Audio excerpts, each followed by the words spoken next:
எல்லாருமே ஏதோ ஒரு விஷயத்துக்காக ஓடிக்கிட்டு இருக்கோம்.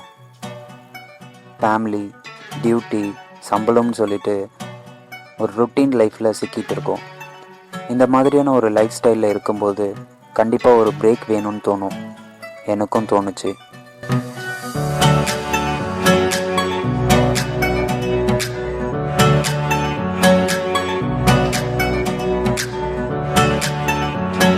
ஏப்ரல் 2019 ஏர்லி மார்னிங் 6 o'clock என்னோடய வீட்டை விட்டு கிளம்புனேன். எங்கே போகணும்னு முடிவு பண்ணலை. பட் என்னோடய initial stopping will be Pondicherry followed by வேளாங்கண்ணின்னு மட்டும் டிசைட் பண்ணேன்.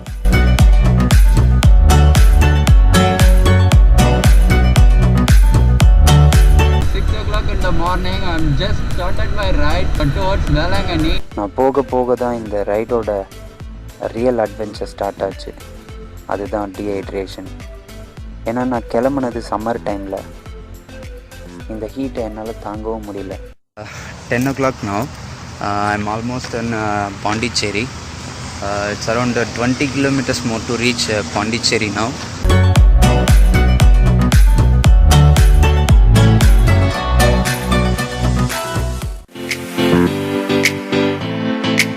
இந்த மாதிரி பெரிய ட்ரிப்பு போகணுன்னா கண்டிப்பாக பல்சர் 150 சூஸ் பண்ணவே மாட்டாங்க.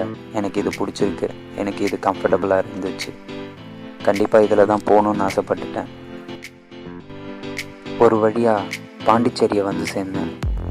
வெயிலில் களைச்சி போய் வந்த எனக்கு இந்த பாண்டிச்சேரி பீச்சை பார்க்கும்போது ஒரு புத்துணர்ச்சி வந்துச்சு.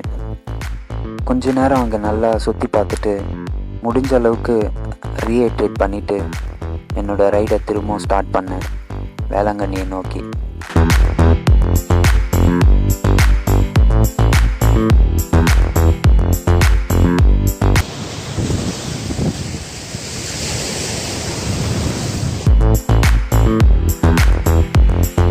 ரோட்டில் வந்துட்டு இருந்தேன். இது வந்து பார்த்திங்கன்னா வேளாங்கண்ணிக்கு போகிற route from Pondicherry to Velankanni. விவசாயம் இப்போலாம் அழிஞ்சிட்டு வருது. ஸோ இந்த மாதிரி நேரத்தில் இங்கே இப்படி ஒரு இடத்த பார்க்குறது ரொம்பவே சந்தோஷமாக இருக்குது. என்னை சுற்றி ஃபுல்லாகவே பார்த்திங்கன்னா ஃபுல்லாக வந்து விவசாய நிலமாக தான் இருக்குது. இது ஃபுல்லாகவே பாருங்கள், ரோடு பக்கத்தில் அங்கே தான் என் பைக் நிற்குது. ஸோ என்னை ஃபுல்லாகவே சுற்றி பெரிய ஒரு ஏக்கராக்கு வந்து பார்த்திங்கன்னா நமக்கு விவசாயம்.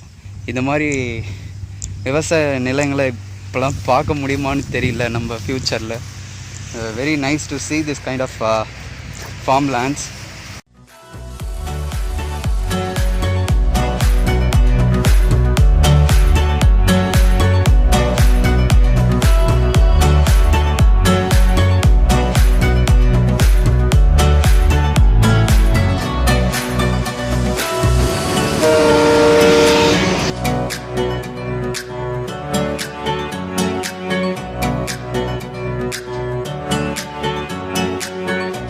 ரொம்பவே அழகான கிராமங்கள், விவசாய நிலங்கள், நீண்ட கடற்கரை சாலைகள், சில்லென்று காற்று, இது எல்லாமே ஃபீல் பண்ணும்போது இந்த ரைடோட ஃபீல் ரொம்பவே புதுசாக இருந்தது.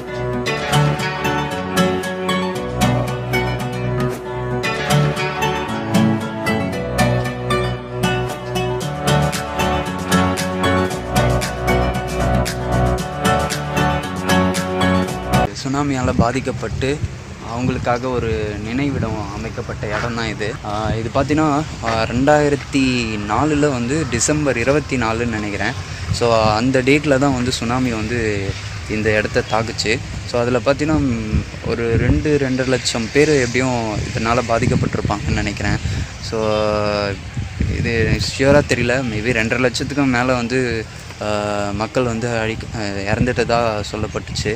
அது மட்டும் இல்லாமல் இது வெளிநாட்டிலேருந்து வந்தவங்களும் இதில் இன்க்ளூடிங் ஃபாரினர்ஸ்.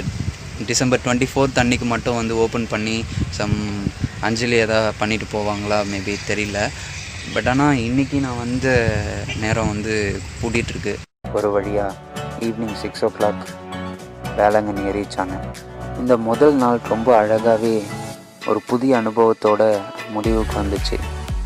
2வது நாள் எப்படி இருக்க போகுதுன்ற ஒரு ஆர்வத்தோடையே அந்த நைட் போச்சு.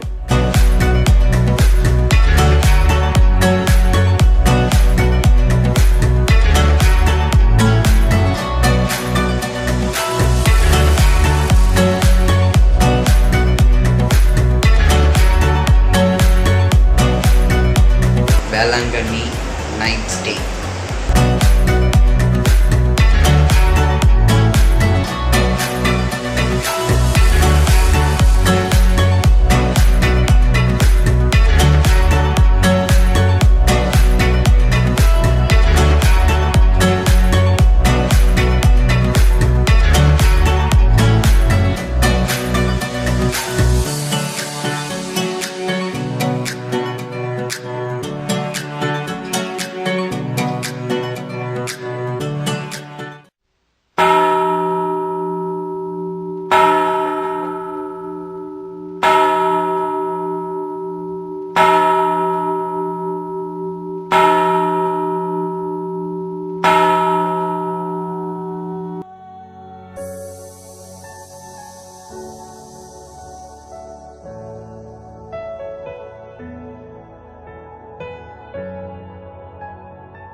இந்த சர்ச்சஸ், இந்த பீச்சஸ், இந்த பைக் ட்ராவலிங் இதோடு முடியக்கூடாதுன்னு மட்டும் டிசைட் பண்ணேன். ஸோ காத்திருங்க, அடுத்து தூத்துக்குடி எபிசோடில் கண்டிப்பாக பார்க்கலாம்.